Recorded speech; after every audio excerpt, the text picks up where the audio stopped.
Hello everyone, welcome on my channel. अभी जो है हम पीरियोडिक टेबल पढ़ रहे हैं और ये पीरियोडिक टेबल का तीसरा वीडियो है। और इससे पहले वाले वीडियो में हमने मेंडलीव के जो पीरियोडिक टेबल था यानी मेंडलीव का जो आवर्त सारिणी था उसके बारे में हमने पढ़ा था। और आज के वीडियो में जो है हम मॉडर्न पीरियोडिक टेबल यानी कि आधुनिक आवर्त सारणी के बारे में पढ़ेंगे।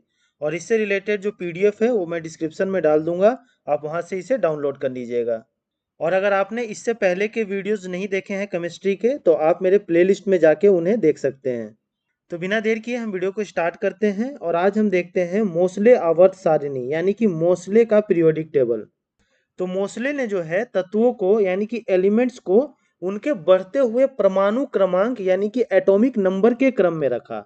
अभी तक जितने भी साइंटिस्ट आए थे उन्होंने तत्वों को यानी कि एलिमेंट्स को उनके बढ़ते हुए परमाणु द्रव्यमान यानी कि एटॉमिक मास के क्रम में रखा था। लेकिन मोसले जो थे ये पहले ऐसे थे जिन्होंने एलिमेंट्स को तत्वों को पीरियोडिक टेबल में कैसे रखा, तो परमाणु क्रमांक यानी कि एटॉमिक नंबर के क्रम में रखा। और मोसले ने जो है अपना एक पीरियोडिक टेबल दिया यानी कि आवर्त सारिणी दिया, जिसे आधुनिक आवर्त सारिणी यानी मॉडर्न पीरियोडिक टेबल के नाम से हम जानते हैं।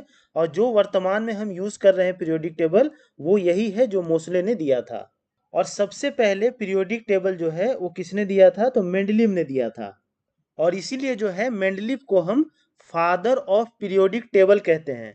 मैंने पिछले वीडियो में बताया था कि पीरियोडिक टेबल का जो जनक है वो मेंडलीव है, लेकिन father of modern periodic table यानी कि आधुनिक आवर्त सारणी का जनक किसे कहा जाता है, तो वो मोसले हैं। तो दोनों में जो है ये अंतर ध्यान रखिएगा कि मेंडलीव को फादर ऑफ पीरियोडिक टेबल कहा जाता है और father of modern periodic table जो है वो मोसले को कहा जाता है। थोड़ा सा डिफरेंस है पर एग्जाम में कंफ्यूजन हो सकता है। और मोसले ने यह नियम दिया, मतलब इनके द्वारा ये कहा गया कि अगर तत्वों को, अगर एलिमेंट्स को उनके बढ़ते हुए परमाणु क्रमांक यानी कि एटॉमिक नंबर के क्रम में अगर रखा जाए तो एक निश्चित अंतराल के बाद समानता दिखाते हैं वो। जैसे कि पिछले साइंटिस्टों ने कहा था कि अगर एटॉमिक मास के क्रम में हम सजाते हैं यानी कि परमाणु द्रव्यमान के क्रम में हम सजाते हैं तो वो थोड़े समय बाद जो है अपना क्या दिखाते हैं, समानता दिखाते हैं। मगर इन्होंने ये कहा मोसले ने कि अगर एटॉमिक नंबर यानी अगर परमाणु क्रमांक के आधार पर हम चीज़ों को रखेंगे, एलिमेंट्स को रखेंगे, तो वो एक निश्चित अंतराल के बाद जो है समानता दिखाते हैं। तो होप आपको यहाँ तक चीज़ें क्लियर हो गई होंगी। अब आगे बढ़ते हैं हम। अब हम पढ़ते हैं मॉडर्न पीरियोडिक टेबल यानी कि आधुनिक आवर्त सारिणी के बारे में।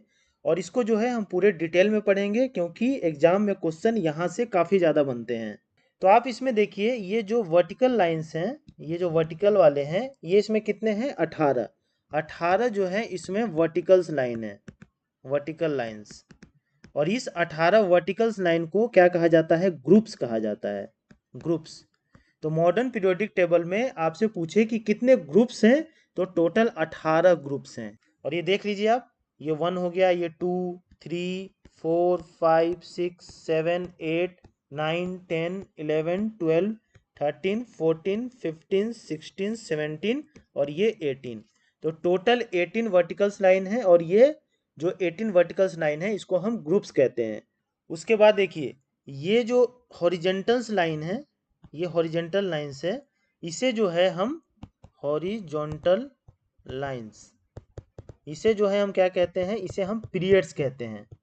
और टोटल हॉरिजेंटल लाइंस कितने हैं, तो 1 2 3 4 हो गया, 5 6 और ये 7, 7 टोटल हॉरिजेंटल लाइन है और इसे हम पीरियड्स कहते हैं। तो नंबर ऑफ पीरियड्स कितने हैं मॉडर्न पीरियोडिक टेबल में आपसे पूछा जाए तो वो कितने हैं, 7 हैं। और अगर आपको मेंडलीव का पीरियोडिक टेबल याद होगा तो उसमें भी 7 ही पीरियड्स थे और उसमें ग्रुप कितना था, तो उसमें 8 ग्रुप था मेंडलीव वाले में।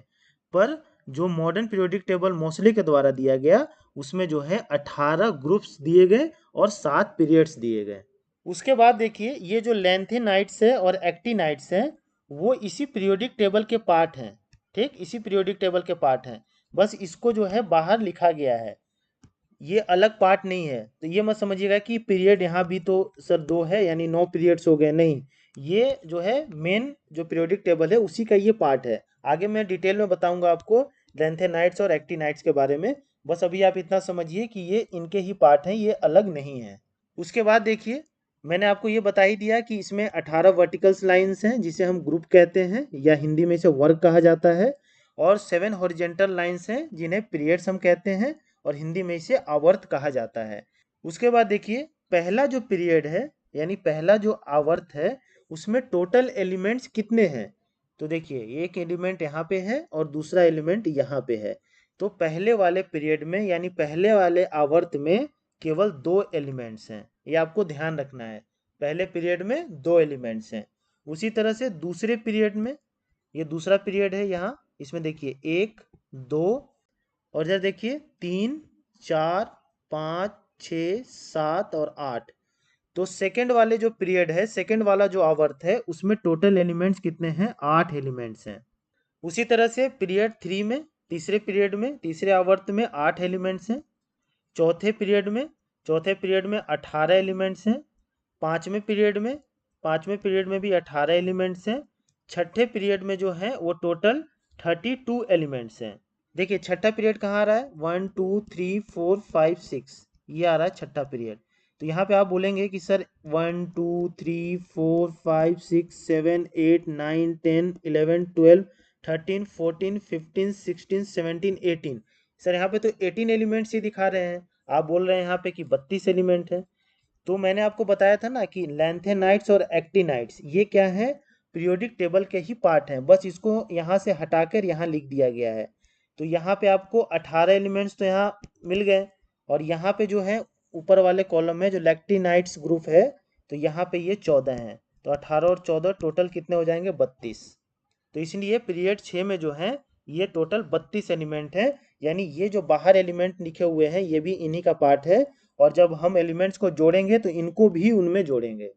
उसी तरह से जो पीरियड 7 है, आवर्त 7 जो है, उसमें भी कितने एलिमेंट्स हैं, तो उसमें भी 32 एलिमेंट्स रखे गए हैं। और एग्जाम में एक क्वेश्चन और पूछता है कि कौन सा ऐसा पीरियड है जो अपूर्ण है यानी इनकम्प्लीट है। तो दो पीरियड हैं यानी पीरियड 6 एंड पीरियड 7, ये दोनों क्या है, अपूर्ण है, इनकम्प्लीट पीरियड्स हैं। मतलब कि भविष्य में इनमें तत्व रखे जा सकते हैं। अगर भविष्य में और तत्वों की खोज होती है तो ये तत्व 6 और 7 जो पीरियड है, आवर्त है, उसमें रखे जा सकते हैं। तो होप यहाँ तक चीज़ें आपको क्लियर हो गई होंगी। आगे बढ़ते हैं हम। अब हम देखते हैं S block elements. S block elements जो हैं वो हम किसे कहते हैं, तो ग्रुप 1 और ग्रुप 2, इन दोनों ग्रुप के जो तत्व हैं उनको मिलाकर हम एस ब्लॉक एलिमेंट्स कहते हैं। इसका मतलब ये हुआ कि ग्रुप 1 और ग्रुप 2 में जो भी एलिमेंट्स आते हैं, जो भी तत्व आते हैं, उनका अगर हम इलेक्ट्रॉन विन्यास यानी कि इलेक्ट्रॉनिक कॉन्फ़िगरेशन हम करेंगे, तब अंतिम इलेक्ट्रॉन जो है उनका ना, वो एस ब्लॉक यानी एस कक्षक में जाता है। और इसीलिए जो है ग्रुप 1 और ग्रुप 2 के जो एलिमेंट्स हैं उसको एस ब्लॉक के तत्व हम कहते हैं। मतलब कि इसका जब हम इलेक्ट्रॉन कॉन्फ़िगरेशन करते हैं, इलेक्ट्रॉन विन्यास करते हैं, तो इसका जो अंतिम इलेक्ट्रॉन है, ये देखिए लास्ट वाला जो इलेक्ट्रॉन है, वो किस कक्षक में जाता है, तो एस में जाता है। वो एस पी डी एफ, हमने 4 कक्षक पढ़े थे ना, तो ये जो है इसका लास्ट इलेक्ट्रॉन एस कक्षक में जाता है। इसलिए जो है ग्रुप 1 और ग्रुप 2 में जितने भी एलिमेंट्स आते हैं उनको हम एस ब्लॉक एलिमेंट्स कहते हैं। फिगर में देखिए, ये जो है देखिए ग्रुप 1 है और ये जो है ग्रुप 2 है। ग्रुप क्या होता है, वर्टिकल लाइंस जो होते हैं उसे मैंने भी बताया ना, उसे ग्रुप या वर्ग कहते हैं। तो ये ग्रुप 1 में जैसे हाइड्रोजन है, लिथियम है, सोडियम है, पोटासियम है, इधर जो है बेरिलियम है, मैग्नीशियम है, कैल्शियम है। तो ये जितने सारे हैं ना, ये क्या है, ये ग्रुप 1 के एलिमेंट्स हैं, ये ग्रुप 2 के एलिमेंट्स हैं। तो इनका जब इलेक्ट्रॉन कॉन्फ़िगरेशन हम करते हैं तो इनका जो लास्ट इलेक्ट्रॉन है वो एस कक्षक में जाता है, एस ब्लॉक में जाता है। और इसलिए जो है ये ग्रुप 1 वाले जितने एलिमेंट्स हैं और ग्रुप 2 वाले जितने एलिमेंट्स हैं, इसको हम एस ब्लॉक एलिमेंट्स कहते हैं। अगला है आपका P block elements. P block elements हम किसे कहेंगे, तो ग्रुप 13 से लेकर ग्रुप 18 तक में जितने भी तत्व आते हैं उनका जब हम इलेक्ट्रॉन विन्यास करते हैं या इलेक्ट्रॉन कॉन्फ़िगरेशन करते हैं, तो उनका जो अंतिम इलेक्ट्रॉन है यानी लास्ट इलेक्ट्रॉन जो है वो पी ब्लॉक यानी पी कक्षक में जाता है। और इसलिए जो है ग्रुप 13 से लेकर ग्रुप 18 तक के जितने भी एलिमेंट्स हैं उसको हम पी ब्लॉक एलिमेंट्स या पी ब्लॉक तत्व कहते हैं। जैसे कि आप फिगर में देखिए, ये 13 है और ये 18 है, आपका ये 18 है। तो 13 से लेके यहाँ तक ये जितने भी एलिमेंट्स आते हैं, ये सारे का जब इलेक्ट्रॉन कॉन्फ़िगरेशन आप करेंगे तो इनका जो अंतिम इलेक्ट्रॉन है वो पी ब्लॉक में जाएगा, पी कक्षक में जाएगा। आप करके देख लीजिएगा, एक एग्जांपल से मैं आपको समझा दूंगा। तो ये पी ब्लॉक में जाते हैं, तो इसलिए इसे पी ब्लॉक एलिमेंट्स कहा जाता है 13 से लेके 18 तक। एग्जाम में जो है ऑब्जेक्टिव क्वेश्चन ही बनेंगे कि एस ब्लॉक एलिमेंट्स जो है वो कौन कौन ग्रुप को कहते हैं, तो 1 और 2 को कहते हैं। पी ब्लॉक एलिमेंट्स किस किस ग्रुप को कहते हैं, तो 13 से 18 तक कहते हैं। तो इस तरह से ऑब्जेक्टिव क्वेश्चन जो है एग्जाम में बनते हैं। जैसे एग्जाम्पल देखिए, इलेक्ट्रॉन कॉन्फ़िगरेशन हमने कार्बन का किया है यहाँ पे। तो कार्बन का जो लास्ट इलेक्ट्रॉन है वो किस में जा रहा है, पी कक्षक में जा रहा है, पी ब्लॉक में जा रहा है। ठीक, तो इसलिए जो है सभी को हम पी ब्लॉक एलिमेंट्स कहते हैं। लेकिन इसमें एक अपवाद है। कौन सा वो अपवाद है, तो वो है हीलियम। हीलियम जो है कहाँ होता है, पीरियोडिक टेबल के सबसे लास्ट में होता है, 18वें ग्रुप में। और मैंने आपको बताया कि 13 से 18 ग्रुप में जितने भी एलिमेंट्स आते हैं वो पी ब्लॉक के तत्व होते हैं। लेकिन हीलियम जो है ऐसा अपवाद है जिसका अगर हम इलेक्ट्रॉन कॉन्फ़िगरेशन करेंगे तो इसका अंतिम इलेक्ट्रॉन जो है वो पी ब्लॉक में ना जाके एस ब्लॉक में जाता है। तो ये अपवाद को भी आप ध्यान रखिएगा, काफ़ी ज़्यादा इंपॉर्टेंट होते हैं अपवाद केमिस्ट्री में। अपवाद से क्वेश्चन ज़्यादा बनते हैं एग्जाम में। और जैसा आप यहाँ पे देखिए, हीलियम का जो लास्ट इलेक्ट्रॉन है वो कहाँ पे जाता है, तो एस ब्लॉक में जाता है, ना कि पी ब्लॉक में जाता है। आगे बढ़ते हैं हम, अगला देखते हैं हम डी ब्लॉक एलिमेंट्स। तो डी ब्लॉक जो एलिमेंट्स हैं वो ग्रुप 3 से लेके ग्रुप 12 में जितने भी एलिमेंट्स पाए जाते हैं उनका अगर हम इलेक्ट्रॉन विन्यास या इलेक्ट्रॉन कॉन्फ़िगरेशन करेंगे तो उनका जो अंतिम इलेक्ट्रॉन है वो किस में जाएगा, तो वो डी ब्लॉक में जाएगा, यानी कि डी कक्षक में जाएगा। तो इसलिए जो है ग्रुप 3 से लेके ग्रुप 12 तक के एलिमेंट्स को हम डी ब्लॉक के तत्व कहते हैं। जैसे कि ग्रुप 3 से 12 के बीच में एक आयरन आता है Fe। ठीक, इसका जो अंतिम इलेक्ट्रॉन है वो देखिए किस ब्लॉक में जा रहा है, डी ब्लॉक में जा रहा है। तो इसलिए इसे डी ब्लॉक के एलिमेंट्स हम कहते हैं। फिगर में एक बार देख लीजिए, मैं दिखा देता हूँ आपको। यहाँ 3 से 12 यानी यहाँ से यहाँ ये नीचे वाला जो है ना, ये पूरा क्या है, आपका डी ब्लॉक एलिमेंट्स है। तो ये आपका हो गया एस ब्लॉक, इधर हो गया आपका पी ब्लॉक, और ये हो गया आपका डी ब्लॉक। बस नंबर याद रखिएगा, 1 2 एस ब्लॉक होते हैं, 13 से 18 पी ब्लॉक, और डी हो गया आपका 3 से 12। अगला है आपका F block elements. F block elements हम किसे कहते हैं, तो लैंथेनाइट्स और एक्टिनाइट्स जो सीरीज है उसके एलिमेंट्स का अंतिम इलेक्ट्रॉन एफ ब्लॉक में जाता है। जो ये सीरीज है ना लैंथेनाइट्स और एक्टिनाइट्स का, उसका जब हम इलेक्ट्रॉन कॉन्फ़िगरेशन करते हैं यानी कि इलेक्ट्रॉन विन्यास करते हैं तो उनका जो अंतिम इलेक्ट्रॉन है वो एफ ब्लॉक में जाता है। S P D F 4 block होते हैं ना, तो एफ में जाता है, और इसलिए जो है इन्हें हम एफ ब्लॉक एलिमेंट्स कहते हैं। और एफ ब्लॉक एलिमेंट्स जो हैं ये डी ब्लॉक से अलग करके बनाया गया है। मैंने आपको बताया था कि लैंथेनाइट और एक्टिनाइट जो है पीरियोडिक टेबल का ही पार्ट है, पर इनको अलग जो है बनाया गया है, और इनके बारे में हम थोड़ा डिटेल में देख लेते हैं। तो यहाँ पे देखिए, यहाँ जो 57 है ना, 57 पे लेंथेनियम जो है एक एलिमेंट है, लेंथेनियम। लेंथेनियम के बाद जो है वो 57 पे है लेंथेनियम आपका। ठीक, उसके बाद जो है 58 से लेके और 71 तक, मतलब लेंथेनियम के बाद 58 से लेके 71 तक। 58 पे क्या है आपका, सेरियम है, CRIUM, और 71 पे क्या है आपका, ल्यूटेनियम है। तो 58 से यानी कि सीरियम से लेके ल्यूटेनियम तक ये आपके लैंथेनाइट्स कहलाते हैं, लैंथेनाइट्स। तो एग्जाम में क्वेश्चन जो है यही पूछता है कि लैंथेनाइट जो सीरीज है वो कहाँ से कहाँ तक है, तो 58 से लेके यानी 58 से लेके 71 तक, और पूछेगा कि किसके बाद है, तो आपको बताना है कि ये लैंथेनियम के बाद है, इसीलिए इसे लैंथेनाइट सीरीज कहा जाता है। उसी तरह से यहाँ पे देखिए एक्टेनियम। एक्टेनियम जो है वो कितने पे है, 89 पे है। तो एक्टेनियम के बाद 14 ऐसे एलिमेंट हैं जो बाहर लगाए गए हैं, और वो जो है सीरीज 90 से लेके 103 तक। 90 पे आपका क्या है, थोरियम है, और 103 पे क्या है, लोरेशियम है। ठीक, लोरेशियम LR। तो 90 से लेके 103 तक जो है ये क्या है आपके, ये एक्टिनाइट्स हैं, और इसका नाम एक्टिनाइट इसलिए दिया गया है क्योंकि ये एक्टेनियम के बाद जो है ये 14 एलिमेंट आते हैं। तो लैंथेनाइट जो है 58 से लेके 71, यानी ये 14 हो गए, 58 से 71। और एक्टिनाइट जो सीरीज है वो 90 से लेके 103 तक, यानी कि ये भी 14 हो गए। और ये जो है एक्टेनियम के बाद आता है, इसीलिए इसे एक्टिनाइट्स कहते हैं। और जितने भी एक्टिनाइट सीरीज हैं ये क्या है, रेडियो एक्टिव एलिमेंट हैं, रेडियो एक्टिव, ये भी ध्यान रखिएगा। तो होप यहाँ तक चीज़ें आपको क्लियर हो गई होंगी। अब हम आगे बढ़ते हैं और अब हम देखते हैं ग्रुप 1 के एलिमेंट्स के बारे में। ग्रुप 1 कौन है, ये आपका जो है ग्रुप 1 है। तो ग्रुप 1 में जो है अल्कली मेटल्स होते हैं, यानी कि क्षार धातुएं, इसको हम हिंदी में कहते हैं। तो कौन कौन से मेटल्स जो हैं वो ग्रुप 1 में हैं। तो पहला है आपका हाइड्रोजन, जिसका एटॉमिक नंबर यानी परमाणु क्रमांक 1 होता है। दूसरा है आपका लिथियम, जिसका जो परमाणु क्रमांक कितना होता है, 3 होता है। तीसरा है आपका सोडियम, इसका परमाणु क्रमांक 11 होता है।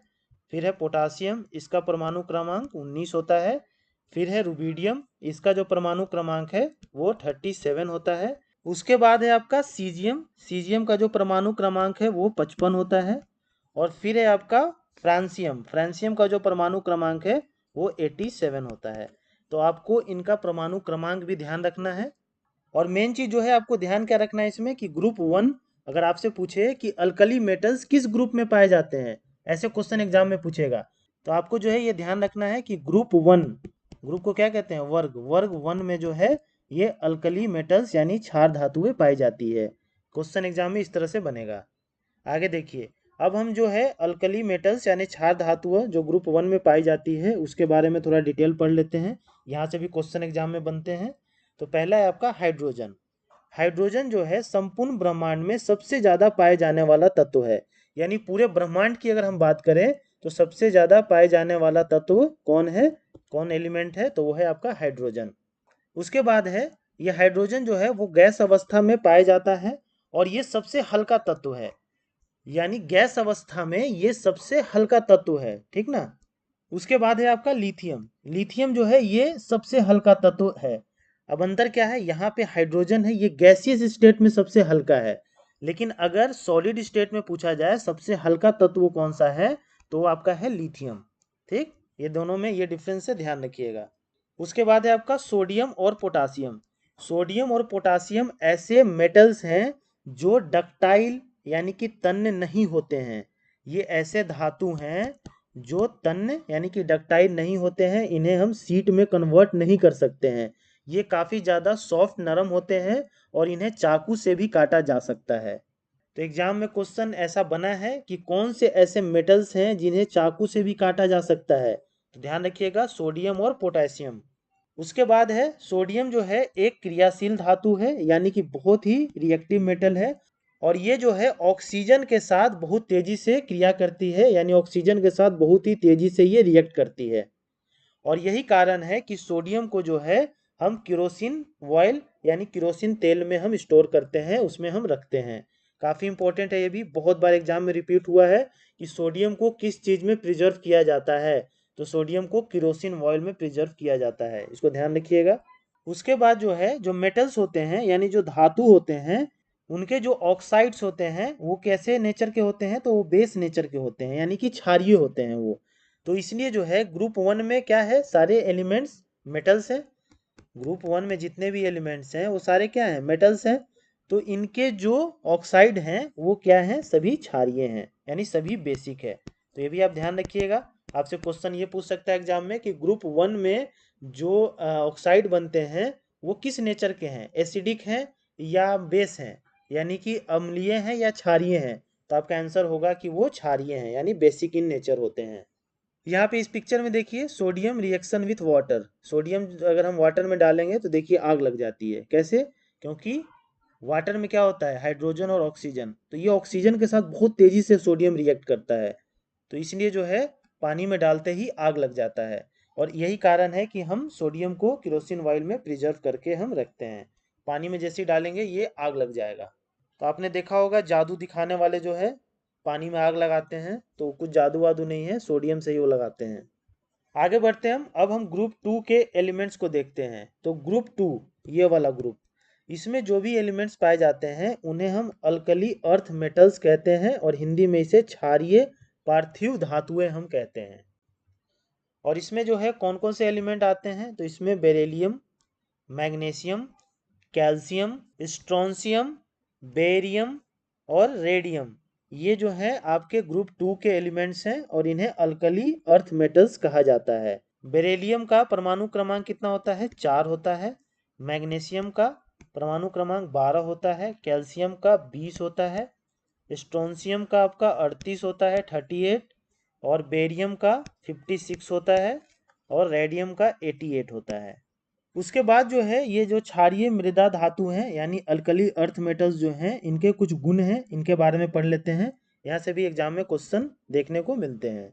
तो पहला देखिए आप, क्षारीय मृदा धातुओं की उपस्थिति चांदी सी सफेद होती है, यानी इनका जो कलर होता है वो चांदी जैसा सफेद होता है। जैसे कि कैल्शियम ही देख लीजिए, कैल्शियम का कलर कैसा होता है? वाइट, मतलब चांदी टाइप नहीं होता है।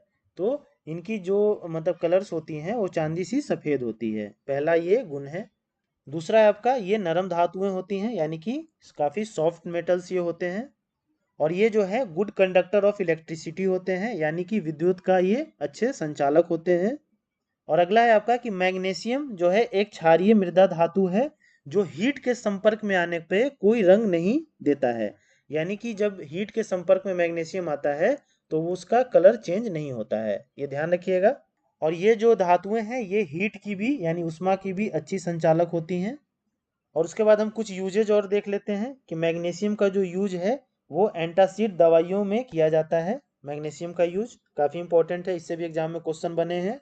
उसके बाद रेडियम का यूज जो है कैंसर के इलाज में किया जाता है। और प्लास्टर ऑफ जो पेरिस होता है, जो पैर हाथ जब टूट जाता है तो जो प्लास्टर करते हैं ना, उसे प्लास्टर ऑफ पेरिस कहा जाता है। तो वो भी किससे बना होता है? तो वो भी कैल्शियम से बना होता है। तो ये 3 यूज हैं, इनको भी आप ध्यान रखिएगा। आगे बढ़ते हैं अब हम देखते हैं ग्रुप 13 के एलिमेंट्स के बारे में।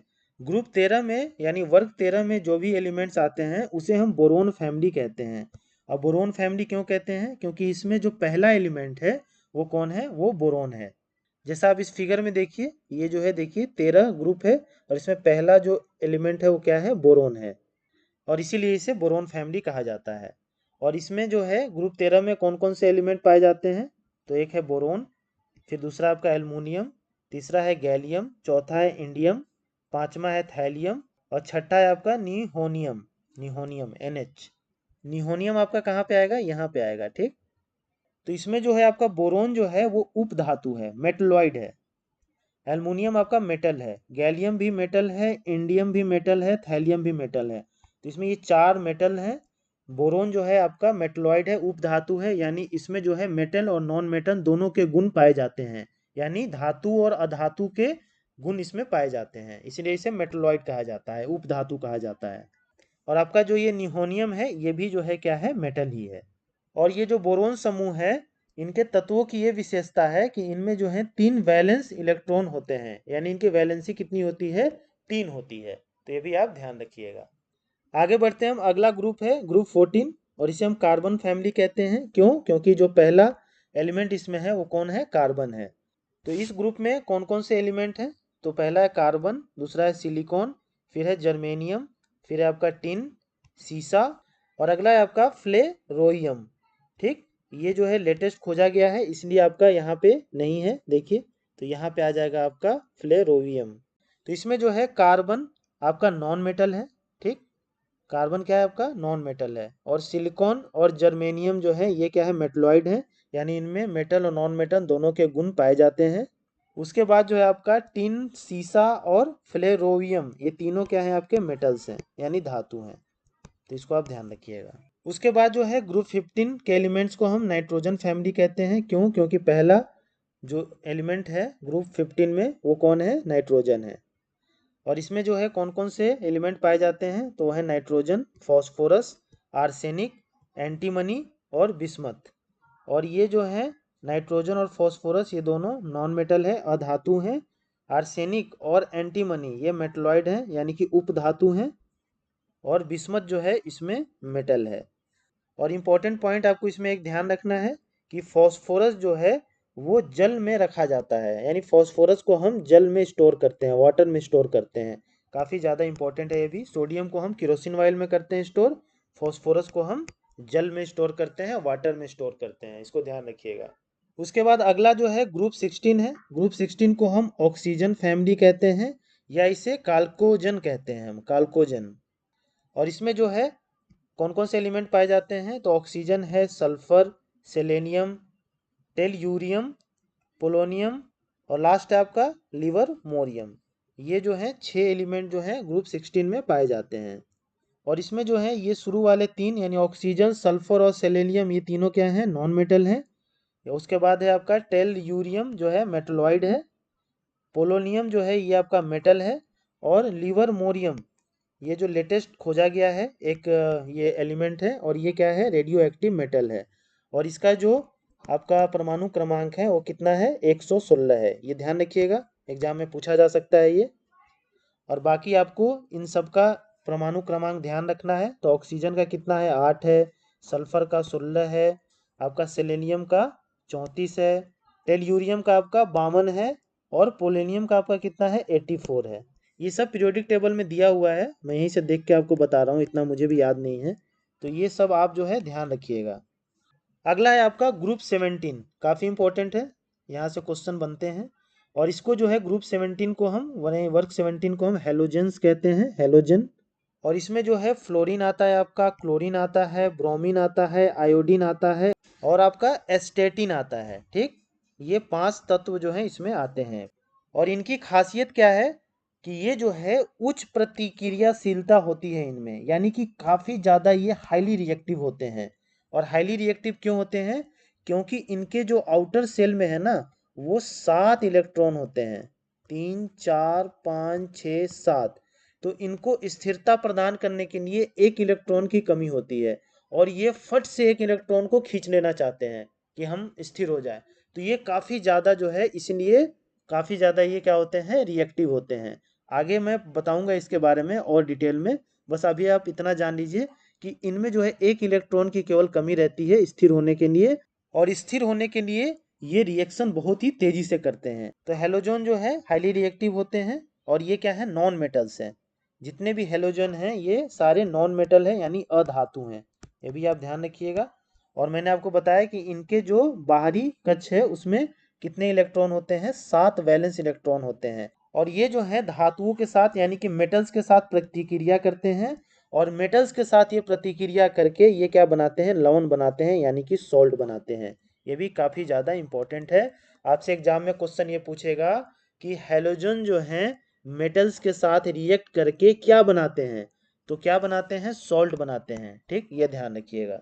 अगला है आपका ग्रुप 18, जिसे हम जीरो ग्रुप या अक्रिय ग्रुप कहा जाता है।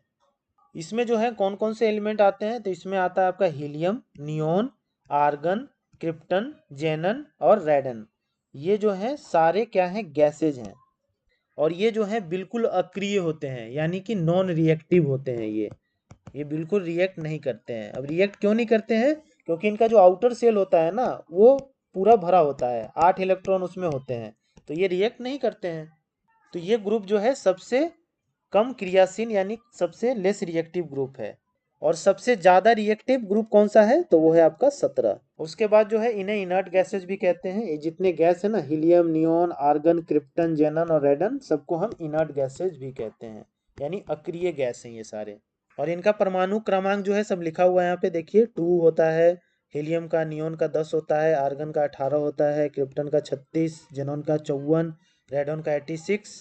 और एक जो है और खोजा गया है इनर्ट गैस, जिसका एटॉमिक नंबर जो है यानी परमाणु क्रमांक 118 है। तो कमेंट बॉक्स में आप मुझे ये कमेंट करके बताइए कि ये जो इनर्ट गैस है इसका नाम क्या है। देखते हैं कौन कौन जो है सही आंसर इसका देता है। तो होप अभी तक जितनी भी चीज़ें मैंने आपको बताई क्लियर हो गई होंगी। पीरियोडिक टेबल से रिलेटेड एक वीडियो और आएगा, उसमें मैं बाकी की चीज़ें जो बच गई हैं उनको मैं उसमें कवर कर दूंगा, और उसके बाद हमारा पीरियोडिक टेबल जो टॉपिक है वो ख़त्म हो जाएगा। सो मिलते हैं नेक्स्ट वीडियो में। और अगर आपको ये केमिस्ट्री की सीरीज़ पसंद आ रही है तो please like, share and subscribe to my channel. Thank you.